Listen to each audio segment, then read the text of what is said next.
চাটা যদি ভালো করে খাওয়া হয় তাহলে দিনটা যেন এক আলাদাভাবেই শুরু হয়। তো যখন এরকম ঘরে দুধ থাকে না, মনটা বেশ ভালো লাগে। কী জন্য জানো? যে চাটা ভালো করে খেতে পারবো। তো খাঁটি দুধের চা দারুণ হয় খেতে। তো যাই হোক, সকালবেলায় চলে এসেছি চা করতে, সমস্ত কাজ সেরে নিয়ে। তো চলো বন্ধুরা, ভিডিওটা শুরু করা যাক। তো আশা করি তোমরা সকলে খুব ভালো আছো, সুস্থ আছো, আর আমিও ভালো আছি। আর আমার চ্যানেলে তোমাদের সবাইকে আবারও একবার ওয়েলকাম জানিয়ে শুরু করছি আজকের ভিডিও। তো চলো তোমরা দেখতে থাকো।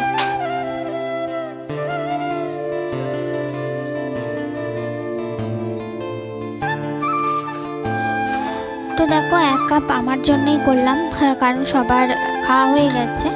তো আর আজকে কি বলো তো, আজকে ভেবেছি যে বেশিরভাগ টাইমটা খাওয়াটাই তোমাদের সাথে শেয়ার করব, কারণ অন্যদিন শুধু মনে হয় কাজই তোমাদের সাথে শেয়ার করি। তোমরা হয়তো ভাববে যে দিদি কি শুধু কাজই করে, খায় না দেয় না। তো সেই জন্য ভাবলাম আজকে খাওয়া দাওয়াগুলোই একটু শেয়ার করব।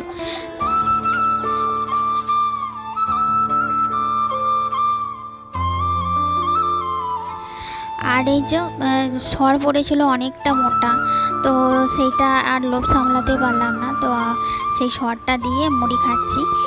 আর আজকে রান্না হবে মোচার তরকারি, তোমরা দেখতে পেলে মোচার তরকারি, ডাল, আর এই দুধ একটু রেখে দেবো, আর বাকিটা আজকে একটু পায়েস করব। অনেকটা দুধ, এটা হচ্ছে 1.5 কেজি দুধ।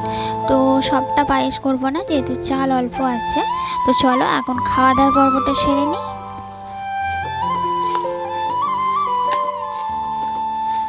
আর এইগুলো আগে খেতাম, কিন্তু এখন আর খাওয়াই হয় না। তো ভাবলাম চলো, অনেক দিন পর সবাই তো ভাত খেয়েছে, শর্টটা তাহলে আমি মুড়ি দিয়ে খেয়ে নিই। তো সেই জন্যই খাওয়া। আর হেভি টেস্ট লাগে, দুধ দিয়ে তো ভালোই লাগে, কিন্তু শর্ট দিয়ে মুড়ি খেতে না দারুণ লাগে।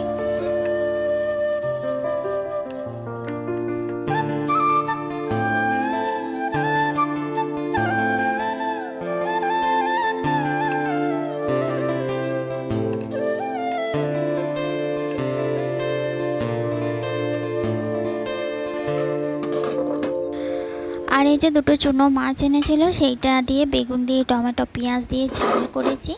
আর রান্না হয়ে গেছে দেখতেই পাচ্ছ।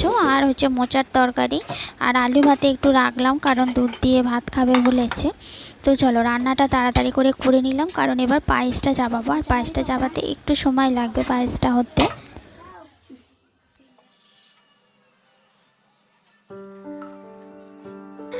আর এই গোবিন্দভোগ চালগুলো না অনেক দিনকার। তো ভাবছিলাম যে পোকা ধরে যাবে নাকি, তারপর দেখলাম না, পোকা টোকা ধরেনি।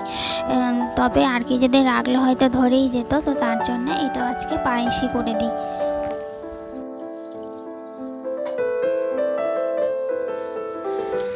আর যে কোনো দুধের জিনিস, পায়েস বলো, দুধ পিঠা বলো, এগুলো খেতে বেশ ভালো লাগে। আর যেহেতু এখন ঘরে মানে আমাদের যে গরুটা আছে, তার তো এখনও বাচ্চা হয়নি, কেনা দুধ, তাই সব দিন দুধ পাওয়াও যায় না, তাই এসব খাওয়া হয় না। তবে যেদিন পাই তাই এই সুযোগ আর হাতছাড়া করি না, কিছু না কিছু দুধ দিয়ে করেই নিই।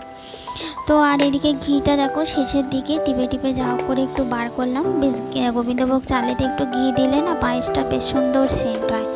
তো চলো এটা দিয়ে এখন মাখিয়ে নিই, তারপর ওইদিকে দুধটা বসিয়েছি।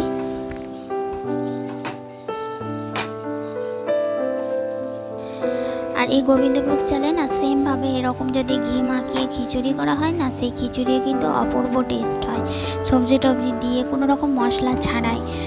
তেজপাতা, শুকনো লঙ্কা এইগুলো দিয়ে, আর হয়তো গাজর টাজর এইগুলো দিয়ে, শুধুমাত্র নিরামিষ একদম যেরকম ভোগের খিচুড়ি করা হয় না, সেই খিচুড়ি করলে হেভি টেস্ট হয়, দারুণ লাগে খেতে।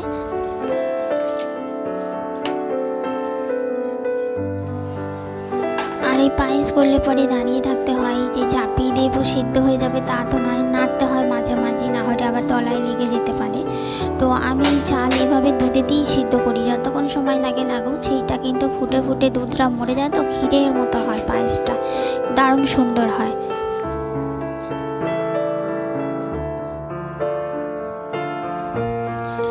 তো এই পায়েস করতে করতে পায়ের গোড়ালিগুলো পুরো ব্যথা হয়ে যায়, এতটা সময় লাগে, তারপর সবটাই দাঁড়িয়ে দাঁড়িয়ে।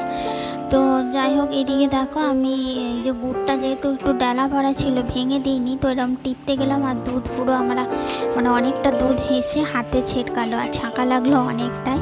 তো যাই হোক, এটা আমাদের অভ্যাস হয়ে গেছে, কারণ নিত্যদিনের সঙ্গী ছাঁকা লাগা, পুড়ে যাওয়া, তাই না?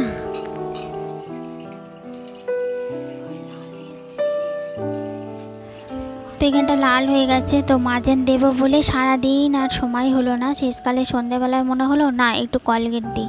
কলগেটও প্রায় শেষের দিকে ছিল।